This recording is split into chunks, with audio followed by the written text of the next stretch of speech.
Welcome, everyone, to episode 5 of the Fifth Trooper Podcast. I'm Owen. And I'm Isaac. And we're talking to you today about tournaments. But Yes. Before we get into that, quick shout out to our Patreon. Thanks. You love us. You really love us. Swing over there to Patreon at patreon.com/thefifthtrooper. Consider subscribing. We got some fun things inside of the Patreon. You get to be part of the cool Fifth Trooper Discord, so you can chat with us there. It's really nice, I love it because you help make this show happen, and we really couldn't do this without you. So thank you. Also, if you're on the tubes of you, think about subscribing, liking, commenting. Hit that bell. Do all of the things. Hit all of the buttons. Hopefully you're still here after you do that. That helps us out a lot right now, so we do really appreciate that. Then you can get more of us every 2 weeks and our tips and our conversations. And so without further ado, here's our beginner's guide to tournaments. So we're going to dive into how you find tournaments, what you can expect while you're at a tournament, some tips and tricks on how to make that the easiest process and the best process for you while you're there, and how to win. Sorry, I can't help you with that one. Meta. No. Yeah, you're going to have to go elsewhere. Notorious Scoundrels, you'll have to go listen to them for that one. You can join the Fifth Trooper Discord and post your list there, where you'll get very good feedback on your list.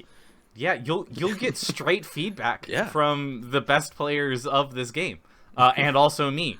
So take that as you will. That might be a threat to some people, but at least you can listen to that, and or you can put your list in there and get some decent feedback. I do that when I do tournaments, so that way I can see where my holes are in my army, what I might need to watch out for, and what I can possibly do to kind of be a little bit more competitive.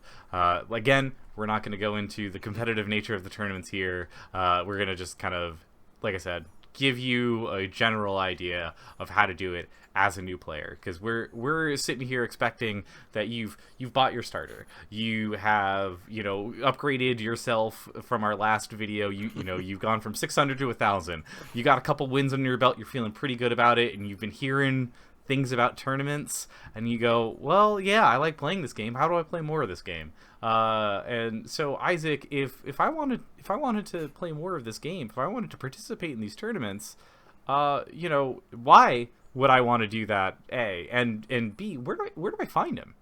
Well, Owen, I'm so glad that you have asked. No, this really is something that I'm fairly passionate about, because my dream is to eliminate the riff between like casual playing and tournament playing across all the various games I play. I know that there is often sort of like a stigma, or like people can be scared, like, oh, I play the game, but I'm just casual, I can never go to a tournament. And like Legion is not that way. Like, just like bring whatever list you want. It is a super friendly environment, and it's where you meet people. It's where the heartbeat of the community really is kind of centered around the tournament scene. So like, you don't have to go to tournaments, but that's really where like the fun is, I feel like, for me. Like, not even from a competitive side. If you want to go and stomp everybody, cool. That tournament scene. If you want to go and just meet people and like play games, also cool. Like it's a very good, healthy environment. Even like at the peak of like convention play and stuff, it's just, that's where the fun of the game is to be had. And my first experiences with Star Wars Legion, and what made me fall in love with the community of people, was exactly that. I only played a game or two, and then I immediately was inside of a tournament, because that just happened to be happening as I was learning. And so I was playing some of my first games in a tournament setting with people, and having them literally tell me the rules of the game while I was at the tournament. And so like, it was just such a fun time. It was such a fun place to be, and to meet these people and be able to experience that. And everybody was so kind. And so again, this isn't just for the sweaty hardcores that are trying to, climb the ladder of points or whatever and make it into worlds and stuff. This could be simply, just your local store getting together on a Saturday once a year for, however long that is to make 3 games, like 9 hours or whatever, and you're just having a good time hanging out with those people. And so just don't think of it in just like a competitive nature. Think of this as just like a gathering of people that are loving the same hobby and game that you are playing and want to play that game. It always feels bad, I feel like, when you get into a game and then like none of your friends are playing it, and so you just kind of sit there and just like, okay, well, I guess I don't get to play this game that much. Whereas like you can, and you get to play it in probably some of the best settings you can play it in, because most tournaments will have some sort of terrain, or like people will bring out their good tables and stuff like that. And so like you're not just putting a shoebox and whatever your store has on the table and playing. You're getting full on tables that are themed exactly like various planets of Star Wars, and you're like, okay, this is cool. Like it feels good when you put your Andor figure on the Scarif map and you're like, Yes. oh yeah, I'm home. This is nice. Yeah, the hobby inside. Yeah, even that tournaments are a great opportunity for the hobbyists to come out and play. Like that, there's usually like a best table award, best painted. Like you can showcase hobbies. Like there's some people that just do tournaments specifically for that. They're like, I'm gonna finish last and showcase my really awesome board or my awesome painted army. Like there's a place for everyone at the tournament scene, and you should totally get on out and play some games. It's just it's instead of tournament, think more like Legion play day. Almost like I want to play games. Like I want to play 3 games in one day. You're not necessarily going to be the one that's always going to be trying to like bring back a bunch of prizes and such like that. Like, this isn't about how many, like free packs of cards you can get by winning kind of thing. Like, this is definitely much more of just like, I want to play this game with people all day. Yes. And I get a chance to do that, and so let me get a chance to do that. And so that's what it is. Definitely keep that in mind. And you get stuff for doing it. You get they'll give you promo dice. And promo cards. I love the promo dice. Yeah, cool math rocks. That's what we're here for. and yeah, you get promo dice. Maybe you'll get some foil cards that you're using, and so you're like, hey, I got an up-to-date card of a unit that I have, and it's foil or a different art, so it's super cool. Like, that's neat.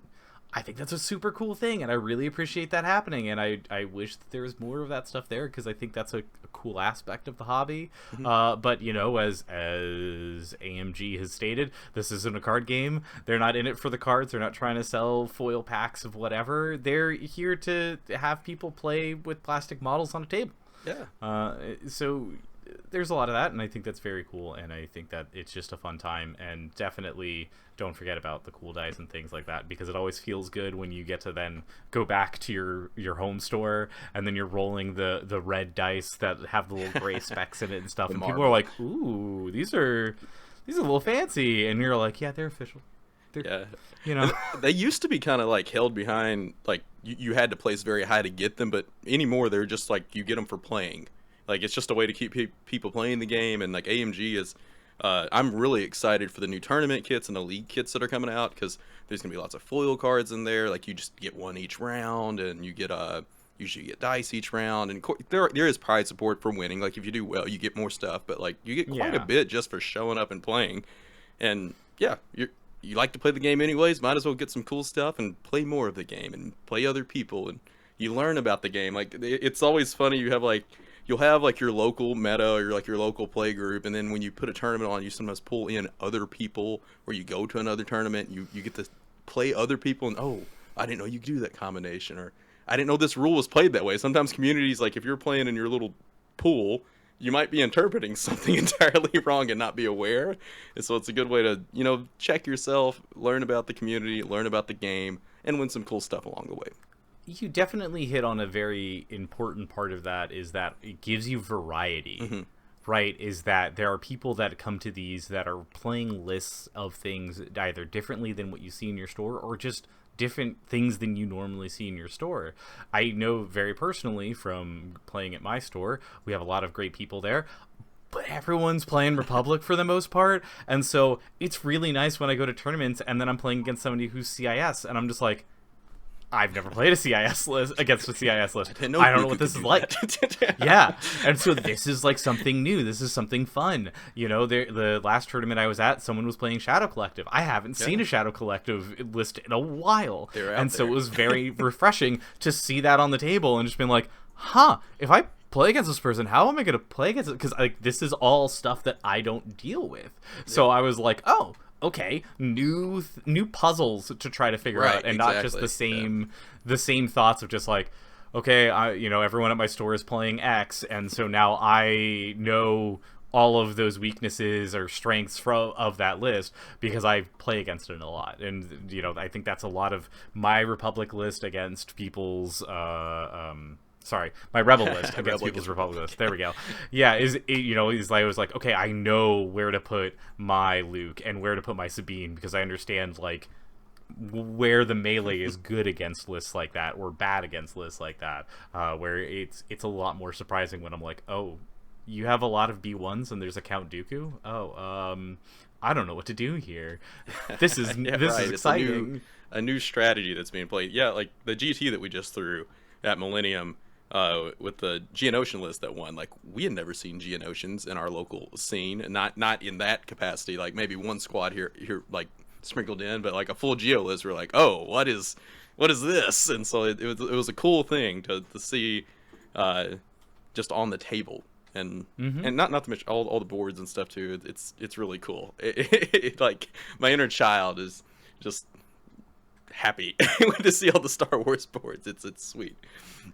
Yeah, I would very much think that this is like I said, this is a thing for people to do, to play the game, be around people that like the game. So you're hanging out with the community. That's always a huge point. This isn't, I want to do this so I get, the top prizes and get free lists. I got to do this so that way I get, the Bad Batch for free or whatever. It's like, you're not doing that. Yeah. You're not doing that. Please don't try to do that. Don't go in thinking that you're going to be able to get, free Legion stuff. Like that's not why a lot of people play it. That's also not really going to happen, but maybe you get some fun little trinkets for going. And that's kind of the thing that I would expect is like, hey, go in and expecting some dice, some cards, maybe somebody printed a 3D thing that they're handing out, and so that's cool. So that's like a fun aspect of it. And then if you happen to get a model or two at the end of it, great. If you don't, who cares? You had a good day, and that's all it's really there for. Yeah. So how would we find a game if we wanted to play a game or find a tournament? How do we find a tournament? Yes, your original question that I derailed. No, we answered part of the original question. We're good. Yeah, I mean, the friendly local gaming stores, the Discord groups, Facebook groups, everything that we mentioned, like how you find your community, that video, like all of this applies here. So hopefully, if you've like found a community and you found groups for your region, you found whatever it is, the Facebook group, the Discord group, you've gotten in touch with store owners that are in your area. Hopefully from that there's going to be tournaments and events coming from that just by existing in that atmosphere. So definitely looking in the groups, ask your store owners. Store owners love to put events on if they have the capacity to have to have the tournament, to have the space to put 8 tables out or 4 tables, whatever it might be. You can have an 8-man tournament, you can have a 30-person tournament. Read the room, literally what you can do, and go from there.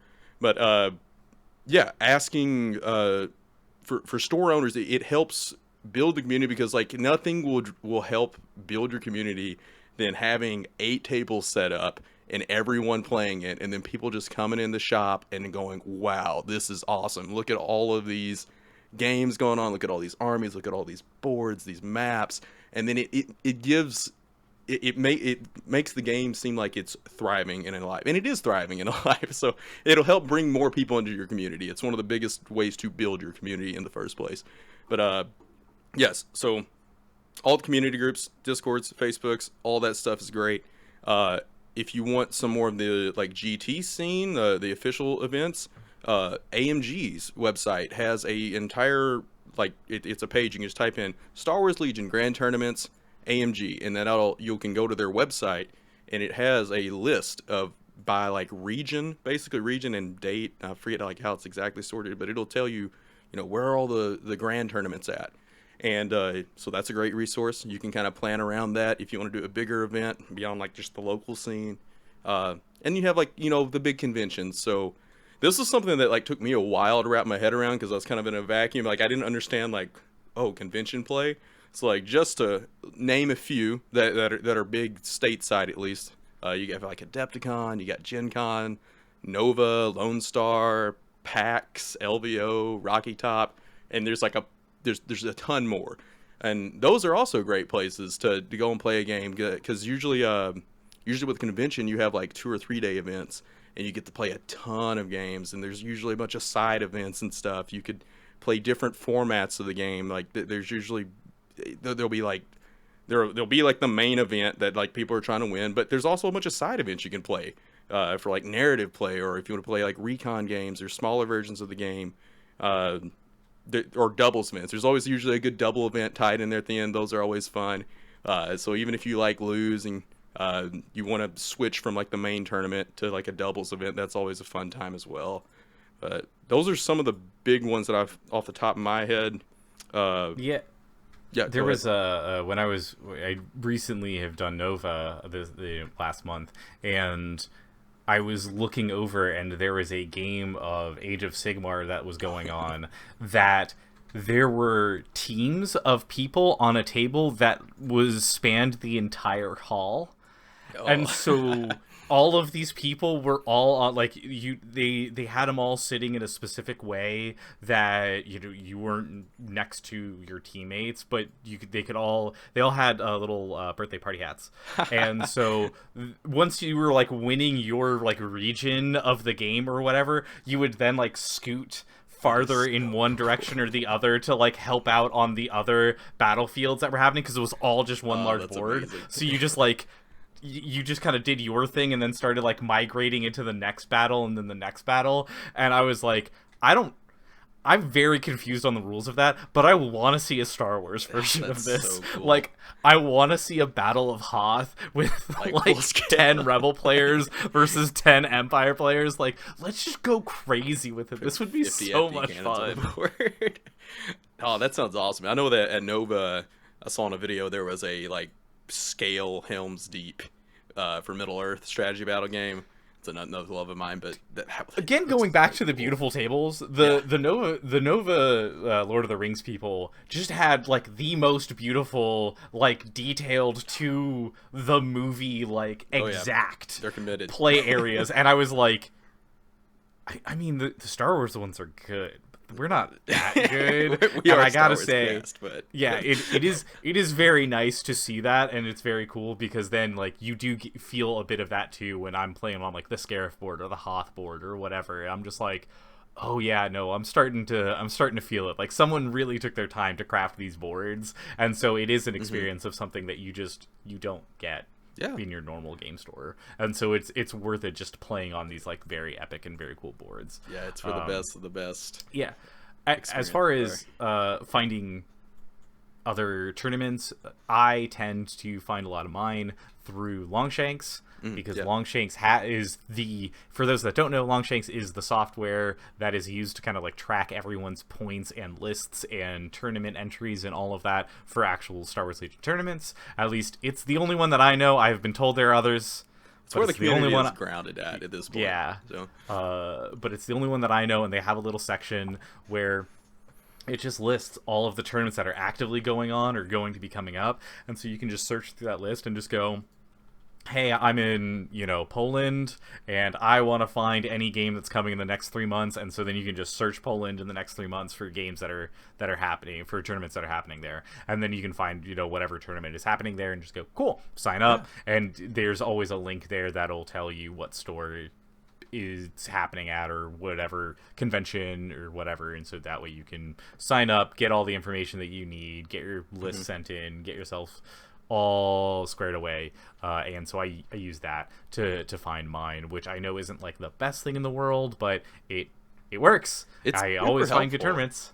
Yeah, like it's super. Like if you have a family vacation, or if you're just traveling for work, whatever it is. Like that is a super useful tool to just pop in there, and be like, hey, I'm gonna be in Florida at the end of September. I wonder if there's any events. Oh, look, Crucible. Like, you can just like, it's a super helpful tool. Or you can just pop into like a local store tourney, and that's awesome. It helps them out. You get to see something new. Yeah, it makes like I know like traveling's a lot of people that have work that makes them travel a lot. It sometimes can seem like, oh well, I can't play like in events and things because I don't really have a home base, and that's truly it's not the case. Like you can being able to filter and do a little bit of planning, you can find events while you're on the road, and that's really I'm cool. constantly amazed when I go to a tournament or I go to my local store and I find someone who is there because of work. Like Yeah. they're like, yeah, I just happened to be traveling through and I saw this Facebook group or I saw this Discord, so I looked for a game and so here I am, and I'm just sitting there thinking about how much of their luggage is their army. That's true. I always think that. I was like, how are you traveling with all of this stuff and not worried about it constantly? Like, I worry about my stuff just driving, Yes. the 15 minutes down the road to my local store, let alone flying or driving hours or whatever. Like, I'm Right. just like, all Traveling right. with armies is a challenge in itself, but there's lots of ways to get from point A to point B with all the miniatures and all the little spindly bits not getting snapped off. There's tons of ways to do that, but yeah, that is true. Flying does make it a little bit difficult if you're flying around, but there's tons of luggage even that like there's tournament cases and bags that you can get that are specifically built for your armies. Please don't check your army ever. Like don't put it in the check bag.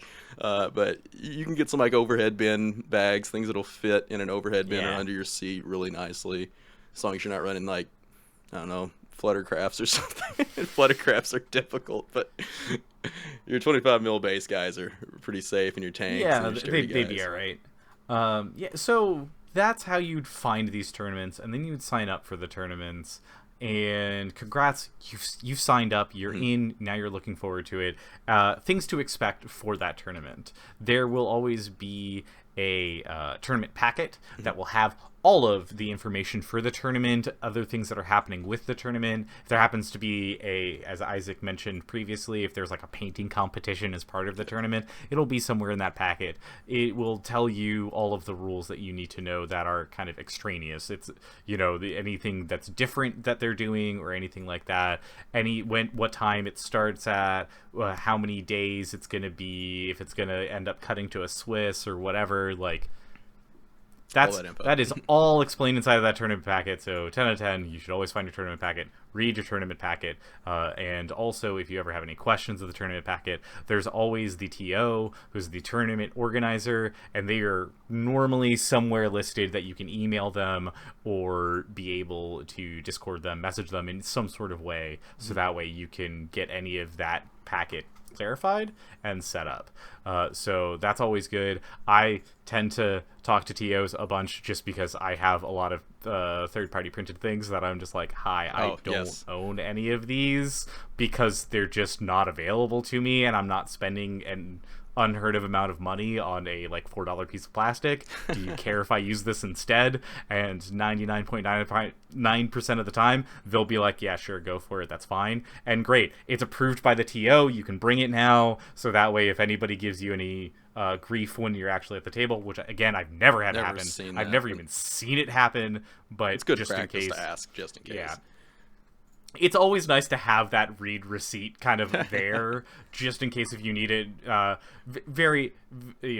personal case of this is I do not own a Luke Skywalker because the starters. Well, Right, yeah. now that you're watching this, congrats! I now own a Luke Skywalker because the starter sets have finally come out. But when I did Nova last month, I didn't. So I was like, I want to run Luke, but I don't own one, and I'm not spending $50 on the like limited edition version of him that was given out as tournament prizing. Yeah, that's Like crazy. I wasn't doing that, and so I was just like, hey, I've got Cal Kestis. He's not in the game, so Cal Kestis is now Luke Skywalker. And every single person that I did that with at Nova looked at it and went, that's a really cool model. And I was like, thank you, it is a really cool model. And I was just like, and that's Commander Luke, and everyone, nodded their head and said, "That's Commander Luke," and we all agreed and went on with the game. It all worked out fine. Everyone was okay with this. Yeah. So just, if you ever are ever worried about something like that, you can always just talk to the TOs and just be like, "Hey, I don't have that." It works a lot better when you have things that are very obvious, not things. It's definitely a different thing of just being like, "Hey, I don't have," again, what part of my thing was like, I didn't have any Rebel Troopers because I didn't know any of those, and so I had to borrow some because I felt very weird being like, yes, all of these vets, troopers, definitely troopers. That's where it gets like a little bit difficult. That gets very weird, and so that's where I would be like, when you have something that's very obviously not that unit, it's a lot easier to be like, I am proxying that is this unit, and I have it cleared from the TO, and people go, okay, cool. Like, people are cool with that. And also the official AMG ruling of that is, as long as the TO is good, it's good. Otherwise, 50% of the model. So as long as 50% of the model is of AMG stuff, you're good. Right. You can use that and continue onward, and you don't have to worry about it, and it'll let you kit bash and make cool stuff, which I really love. I appreciate when I'm playing against people and it's not just like, oh, I see that you also have a bunch of sleeper cells that look exactly like my sleeper cells. How interesting. It's a lot better when people do fun paints or fun bases and things like that. So this is where the hobbying part comes in, where it's just like, yeah, like, I wanted to paint my stuff like this, and that's different than everyone else, so your army looks very distinct when it's on the field, and you're like, oh, okay, that's cool. Yeah. Printing stuff's always great. Like, having themed differently, like, out there themes. Like, we had one guy do a Old Republic themed army for all their clones, and like, that was awesome. And they did it in a way that was very tasteful. Like, it wasn't confusing to the players that are playing against. At the end of the day, like, if it is easy to identify on the table as the unit that it is, there shouldn't really be an issue for the most part. The only reason that you'd really get any grief for like bringing proxies is if it was like, I'm using my vets as troopers and you have vets and troopers in your list. That gets confusing all of a sudden. Yeah. So like, it just, as long as it's playable and it makes the game, like, for ease of play, it's doable, then you shouldn't really get any grief about it. Even official models and things, like, really, it's like if you're at like an official AMG event and you end up on like a stream table, that's really the only reason it's there. You want the official things on screen. That's really why the rule is there in the first place. I love having official stuff, but just sometimes it's harder to do.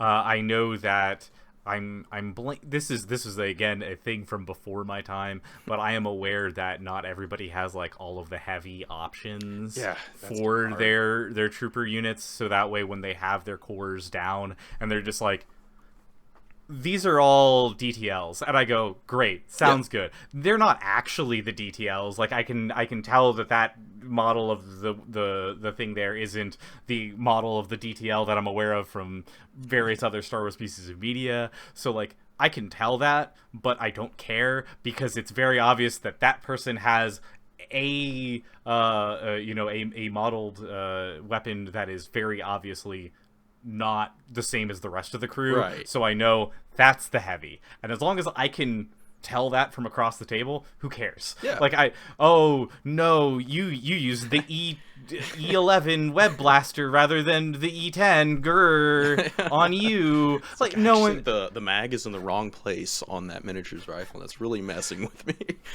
Which I don't think magazines even matter in Star Wars. Yeah. Let's get into no one's gonna stop you on that. It's fine. Especially when it's like the actual AMG stuff, and it's just like, that's the heavy, and you go, okay, cool. Yeah. As long as you can read it on the table, it should be fine. Yeah. Nobody's gonna give you any grief. They're fine. The key, the other keys of getting ready for tournaments, other than having your list of, hey, this is what I'm going to bring, here's all my minis. Officially, they have to be painted at least 3 different colors. I have 3 different colors on them, so you can't just bring a bunch of grays.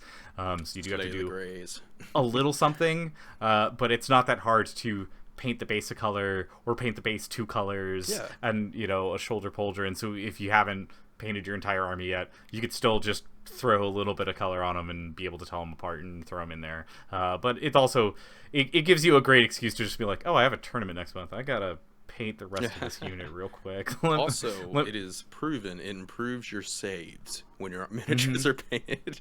Scientific fact right there. The paint Stats. save is so real.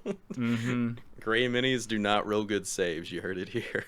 Yeah, my Sabine is it's very hard to kill, and it's because I did such a good job painting that Sabine it. that's why. Surging It's red saves 100% has a real nothing to thing. do with this equation. It's shield tokens don't matter. It's all the paint job. It's all that paint job. The paint job is just so good that I just happen to roll red saves so well. That's exactly it. So yes, you do have to make sure that you have some things at least a little bit painted. You do have to have your models with you and dice. It helps a lot if you have enough dice, which, as we've pointed out, you get dice by playing. Yep. You might have enough dice So by the end of the event. yeah, it is always the worst feeling to be a new player and look at the amount of dice you have and you go, I need to buy more dice. And then you buy a set of dice, and then by the end of the tournament, you will have somehow gotten enough dice that equals the ones that you bought, and you're like, I didn't need to spend this $10. Like, I could have just shown up and just hung out for a little bit and accumulated those dice because they just keep handing them out. And they look so cool. They're marbled now, so they are cool. Yeah, like, so you'll have your dice. You'll have to have your tokens to be able to mark all of your stuff. You'll have to have all of your stuff, and then you're gonna also need to have a way of signifying your list for yourself and for your opponent. A lot of people in tournaments, they tend to print this out. Yeah, which printout's is great. Yeah. Yeah. Usually printing out, like if you use Tabletop Admiral or whatever list builder you're using, if you can print out one for yourself, have all the keywords on it, that's super helpful. Like, if you're playing 3 games in a day, 4 games in a day, everybody's going to get you're going to forget things at times, so it's always good to have all the keywords there just to keep yourself sane. Helps your opponent out instead of having to go over 50 different times in the game, like, oh no, this does this and it does this, this has this weapon and this upgrade. Here's a sheet, and your opponent can just look at it. Super helpful for you and your opponent. As well as having like you have to be able to tell your opponent what your list is right during the setup of the game as you're picking your missions and all of that. Yeah. That is part of the information that your opponent gets to know, and so you do have to be able to easily relay that to them. As Isaac said, a printout is absolutely fantastic. I have all of my cards, and so I have it all in binder sheets. Yeah, cards which are great. Makes it very easy to pull out and just put all of the sheets on the table, and it also makes it very easy for my opponents to be able to look at the binder sheets, and they can look at it and just go, okay, here's, because I tend to do it that I have the unit card, and then next to it is all the upgrade cards, and so that way they can easily see Leia. Okay, Leia's got this, and then they go down to the next person or the next sheet, and they go, okay, this unit has this, and so it's very easy for me to be able to show that to someone, and they can easily read that. I believe that AMG official says that you need to be able to have cards either printed or have the actual cards with you to be able to show. But I will say, when I did Nova, everyone just had printed sheets other than me, and it just worked a lot better. Yeah. And so just hey, Nobody know really. that. Yeah, like, I had the cards because I had it there. I saw some people, they had all of their unit cards and everything with them, but just not out on the table, so that way if somebody was like, judge, they could just be like, here, I have all the official cards or whatever printed out inside of the thing. Again, they can be printed at home. You don't have to have like the official ones from AMG. Yeah. You can just you can just print them all out and just be like, yep, see, that's the Leia card right there on this sheet that I've printed out, and everyone goes, that's great, you're done.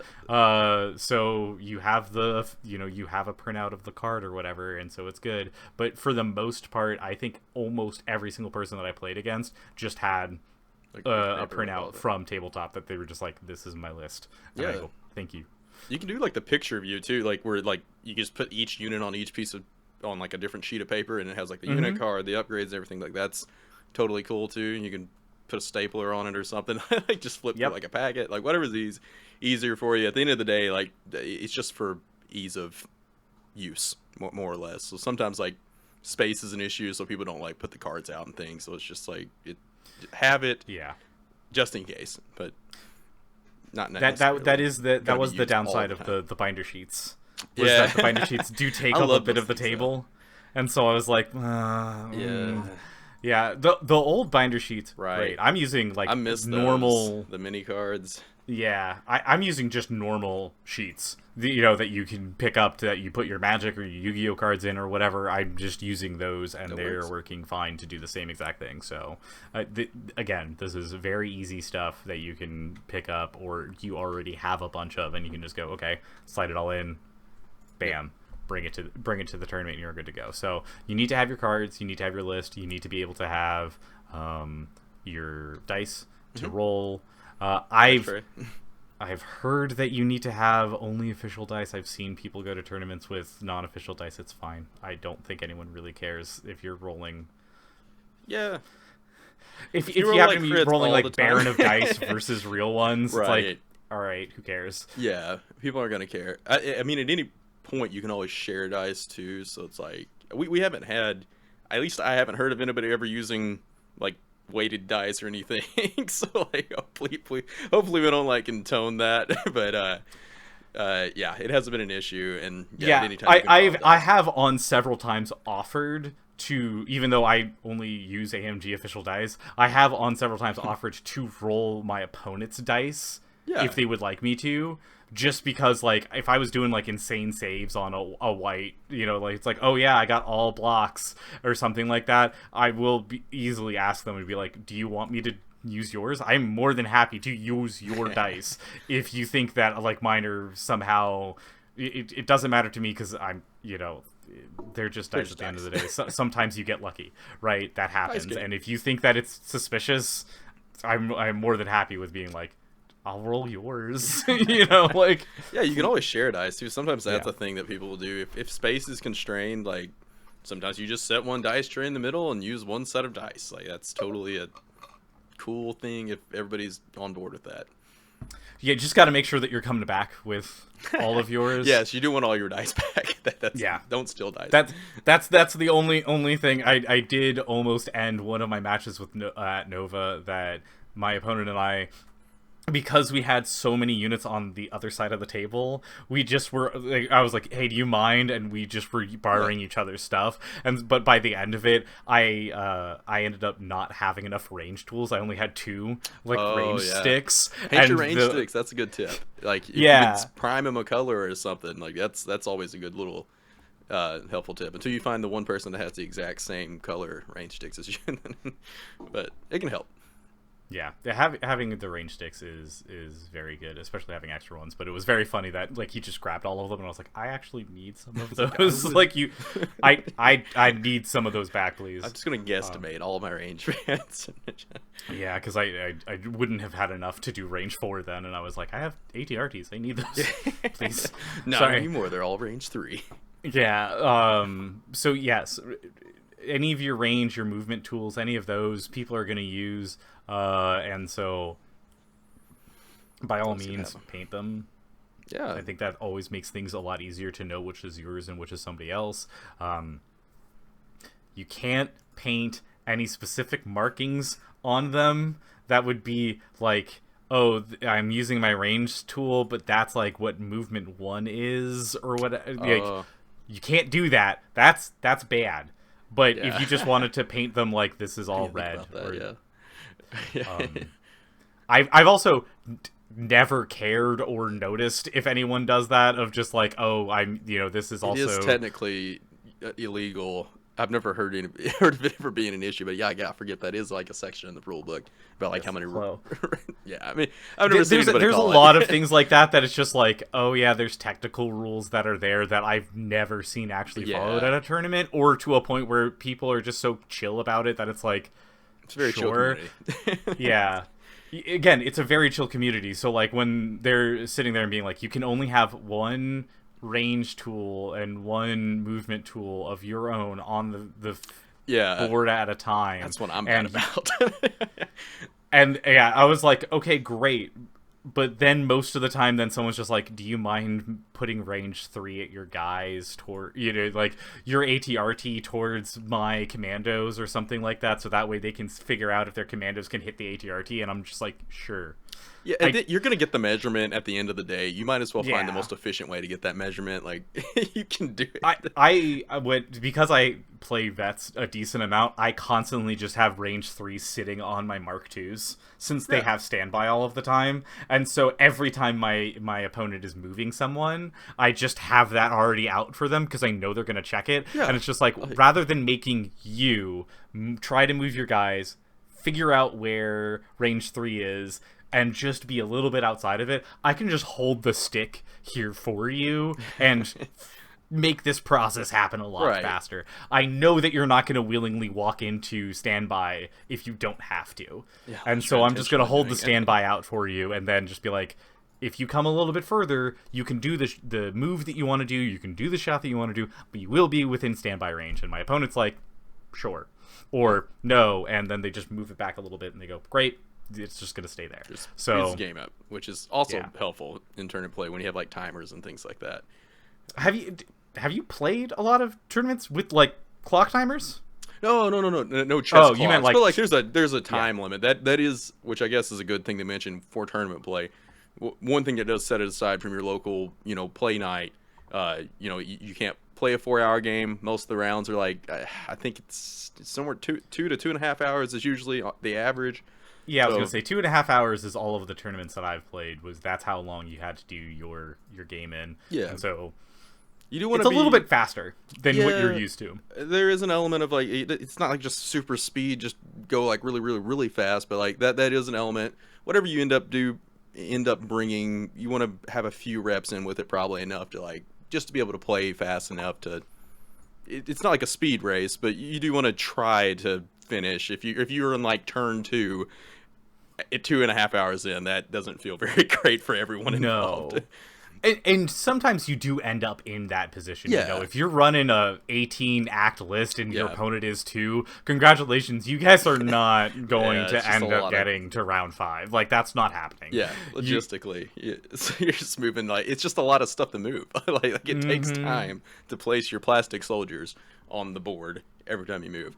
But yeah, so definitely knowing what your list does so you can limit your time on thinking, and definitely anything that you can do to help yourself limit the amount of time it takes for setup, or limit the amount of time it takes from getting from one end, like one table to the next table. Any of those things, great. Those are always things that you should be doing to make sure that you can get your game started as quickly as possible. So that way you're getting as far into those rounds, because sometimes you are neck and neck with your opponent and you do just need that last like 5 to 10 minutes, right? Like you do need that last little bit, because they might be up a point, but if you can finish the round, you get all of these points. And so that's when that really matters. And so it's always good. And I've never seen anyone actually like slow play, but most people they want to be able to get through the entire game sufficiently. And so that's when you want to just be able to have your stuff be able to just, I got everything on the cookie tray, so I can just open up my box with the cookie tray in it, and then I go, here we go, everything's on the cookie tray, it's all organized, I know where all of it is, and so I can just start, okay, I'm going first, and I put the measurement tool and start pulling the things off the cookie tray and going, so stuff like that, awesome. That's also why I had all of my stuff in the card sleeves, in the binder sleeves, so that way it was all there, and I could just open up the binder, throw it all on the table. Great, I have all my cards out. I don't have to sit here and just like unpack and like deal out all the cards and all the upgrades. Like I could just click. Done. Right. Yeah. I'm glad you mentioned that, because you'll definitely thank yourself for just developing some sort of system to move stuff from point A to point B. Just picking up all your armies and all your cards, your measuring tools, the dice tray, whatever you have. Just going from table to table. It's a little bit different than rolling up with the tournament bag, or like whatever bag that you're bringing all your stuff into your local play night. You want to make sure that you can pack your stuff up quickly and then unpack it quickly. So whatever method that is for you, cookie tray. Some people do like elaborate display boards. That's awesome. It can be whatever you want, but point A to point B effectively, efficiently. That's the goal. However you see fit to accomplish that. Yeah, and also don't, as you said with the display boards, reminded me that you have track your points, track the points on the little sheet that you can print out. You know, make sure that you can actually do those things. Although I think they don't have the printout for the sheet anymore on AMG site, but you can probably find it somewhere or have a way of tracking the points. But still, it's way better to be able to actively show that, not only for yourself playing, but also the tournament organizer. They can like glance over and see you're on turn 2 and you're at 4 points or whatever, and they can gauge where you're at an hour in or 2 hours into the game much easier than having to stop and ask you, which is always bad, because then you have to, you know, you have to answer that question. Right. So you're like, oh, we're in round 2, and then they snapping back to your game and might lose focus of what you were up to or what your opponent was up to. So it just kind of helps with that aspect of it. And also, like I said, it helps me with my games to have that always tracked that way. So that way I can see visually, it's like, all right, end of turn 3. I got this many points. They got that many points. Where are we at? How many more points? What are we doing? It's way worse when you like walk by someone's table at like, all right, it's the end of the round, and you walk by someone's table and you see their little sheet and it only says like 2 points round 1, and you're just like, there's no way they're still at round 1. They just like stopped figuring this out, and so then you're trying to understand where they're at, and you're trying to like watch and be like, okay, what round are you guys actually in? How many points do you actually have? What is actually happening on this board? Yeah, the things that would be like a 5-minute conversation in a casual game, you do want to try to like just mitigate that the best you can by just keeping track of points and scoring. It'll help, because I mean, it's the time pressure thing is the only sort of element that is different versus playing on a local play night. You just want to again, it's not, you shouldn't feel like just the weight of the clock beating on you at all times, but you just want to be efficient with your time. That's all. We all want to play as much Legion as we can. If we're getting bogged down by like logistics of carrying things from table to table, or like, oh crap, I didn't track the score at all, now we have to walk this back for 15 minutes, you know, that just kind of hinders us playing more Legion. At the end of the day, we want more games, we want more turns, more dice being rolled, all the good stuff of the game. And also, do not hesitate to talk to your opponent or to the TOs if you have questions about rulings, because sometimes your opponent will just know the answer to that ruling, and so they can be able to help you with that right there. Or you can easily just get the attention of the tournament organizer and anybody who is officiating over those games and just be like, hi, I have questions about how things work, especially as we said at the start of this. If you're playing against lists that you don't normally play against, you're playing against factions that you don't normally have experience playing against, then you might not know how things interact, and so you might need to ask them, be like, hey, does this work like this? How does this move work, or how does this attack actually function against X, Y, or Z? Because that might be a extremely pivotal moment, and that might be a very important thing for you to be able to understand of like what those rules are. And sometimes the phrase of the old Magic phrase, reading the card explains the card, helps a lot, but sometimes it is like different interpretations, and it's nice to be able to just ask the TOs or somebody, just being like, I'm reading this right, you know? Right. And there's niche situations that aren't even on the cards or in the rule book, and they might be in a rules forum, you know, and that's what the judges are for.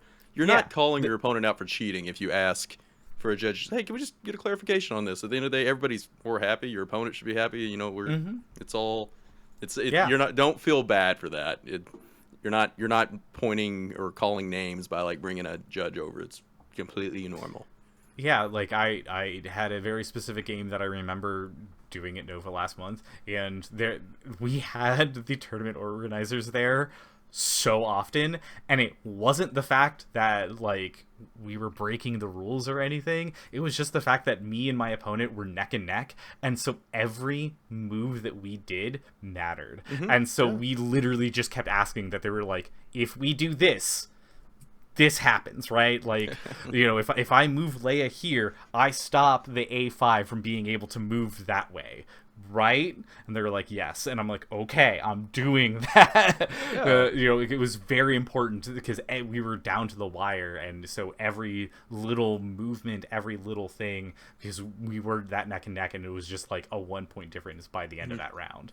And so it mattered. And so, yeah, that's what they're there for. That's why you have TOs. That's why you have the officials. And so that's why you ask them very nicely. And you're like, hey, I need you to answer X, Y, and Z for me. Yeah. It's like a all very means genuine thing too, because like that's part of the nature of bringing like at bigger tournaments when you bring multiple different communities together. Sometimes communities are just playing a rule wrong, and like that's what they're used to. And especially when you have like with like the rules updates for like old Legacy Legion and things like that's sometimes you have veteran players who've been playing Legacy Legion forever and they just didn't one slight change in the new version didn't quite make it into that community. And so like sometimes it helps just have something clarified, and now we have helped out the Legion community as a whole by clarifying this for another community. Like it helps everyone. The first game that I played, my opponent went to, they had a lat, I think it was a lat that had cover. Because it has cover 1 or whatever it is, and so they went to do their defensive roll, and they had 1 defensive dice, and I was like, no, I got 3 hits. You roll 3 defensive dice, and they looked at me and they were just like, what? And I was like, yeah, cover 1 doesn't mean that you roll 1 dice for the cover. Cover 1 means you roll light cover for everything. And apparently they've just been playing it wrong this entire time. Crazy. And I was like, hey, welcome to Legion. I'm so glad you know that your list is more potent than you thought it was. What were those games like? Wow, we never get past turn 2. Everything's just dead. Yeah, it's just because they never rolled more than 1, because they thought, they were like, well, my vehicle has cover 1, which means I roll 1 dice for cover. And I was like, no. It means you have light cover for all of the dice that hit your vehicle. Your vehicle is better than you think it is. But it's just stuff like that. And even in that tournament, we had rules that I heard people, they were like, well, I played that wrong last round. And I was like, well, that's how this plays. Yeah. Very specifically, it was, I can give the example of this. It was for the secondary objective of Sweep and Clear. That's the one that you get the points for killing your opponents in different regions or whatever. The bingo and sheet. Yeah, and they didn't give themselves... Apparently, my opponent was telling me that the last round that they played, they didn't give themselves 2 points because they were touching the enemy territory, but they thought they had to be fully within. And so they counted it as an any territory and only gave themselves a 1 point. And I was like, no. If you're touching the enemy territory, that counts as enemy territory. You can give yourself 2 points if you get a kill from that spot. Things like that, that's like very easy, because that's like down to like a 1 word within or at. Yeah. Like, it doesn't have fully within or at or near or whatever. So the confusing one I always see is secured or contested. Right. Like that word means a lot at POIs, it means entirely it different. pulls a lot of weight. Because sometimes it's just contested enemy point and you're like, all right, go. Throw a dude and on it. Yeah, as long as you got someone near it. They could have 4 people. Who cares? You're contesting, that counts. Yeah. No, yeah, all the things getting clarified. It shouldn't feel like it feels bad for just wanting something clarified. We're all trying to play the game to the best that it can be played, and playing rules right is an essential part of that equation. So it's just part of it. So call your TOs. Yeah. They're your friend. Exactly. And so just kind of like wrapping this up here, let's go with some tips and tricks for your first tournament. So we've told you what you need to do. We have told you what you need to have and what you probably should have, and we can let's expand upon that a bit more. So what are some of the tips and tricks that you would give players for playing at, maybe it's their first tournament, maybe it's their second one? What would you tell them to bring or do to give them a better experience at their tournaments? Water. You'd be So surprised. true. You'd be surprised. Hydrate or dehydrate. You gotta drink some water. You're gonna be there for like 9 hours. Like some snacks is As I helpful take a sip of too. mine. Yeah, Yep. yeah, right. It is important. Don't get dehydrated. Like just because you're not, playing outside or something, you still got to do the things that humans need to have. So Yeah. seriously, drink some water. Uh, yeah, list printouts are always great. We kind of covered that. Yeah, I mean, outside of bringing On the subject yeah of water, I would also say snacks. snacks, yeah, snacks are good Snacks too. are good.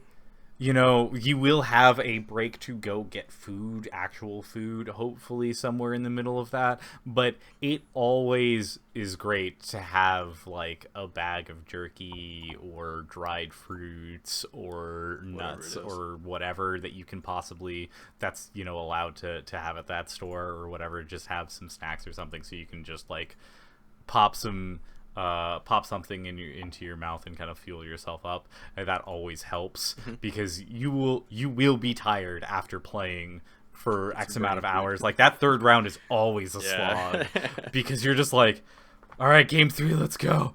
Oh my god, I am so tired. And so having some M&Ms or having something that you trail mix or whatever you like snacking on, having like a little snack in there that you can just kind of fuel yourself up so that way you can be ready for round 3.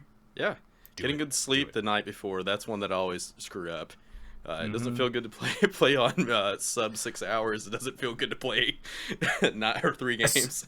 Especially at cons. If you're ever Yes. doing any of these at conventions, there are so many times I will show up to day 2 and someone was just like, yeah, I only got like 2 hours of sleep last night, and I'm just like, that seems bad. It's not Just good. in general. Like, I am notorious for that. I will do like well at cons like the first day and then lose my first game second day consistently. Like it's like a running thing for me. I think I've like psyched myself out about it now at this point. Like I just go into the second day knowing, all right, I've had a winning record so far. That's about to change. But yes, sleep well. Like all the things that you would do, like almost like test it, like anything you would do before you would take a test. If you can remember when you were in school, like all those things, like that applies. You're using your brain, so like yeah. do the things that help you think clearly.